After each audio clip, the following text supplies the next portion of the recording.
राज्याचे मदत आणि पुनर्वसन मंत्री मकरंद पाटील यांनी आज आपल्या खात्याचा पदभार स्वीकारलाय। पालकमंत्री पदाबाबत वरिष्ठ नेते निर्णय घेतील असं मत मकरंद पाटील यांनी मांडलेलं आहे। दोन्ही राष्ट्रवादींनी एकत्र येण्याची गरज असल्याचंही मत त्यांनी मांडलंय।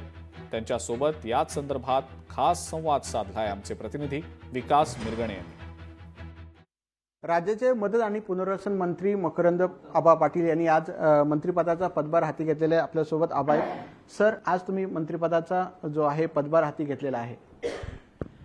हो, आज नवीन वर्षाची सुरुवात आणि त्यामुळं मी ठरवलं सुरुवात आज 1 तारखेलाच आपण नवीन वर्षामध्ये या खात्याचा पदभार स्वीकारायचा आणि तो आज मी स्वीकारला। महायुतीमध्ये रस्सीखेच सुरू आहे, तर पालकमंत्री पदावरून अजून तिढा सुटणार आहे का सातारा संदर्भात? कारण 4 कॅबिनेट मिनिस्टर आहेत। नाही, आता हा निर्णय सुटणार आहे का म्हणजे सोडवावा लागणारच आहे आणि हा निर्णय काय आमच्या चौघांच्या स्तरावरचा नाही, हा निर्णय वरिष्ठ पातळीवरचा आहे।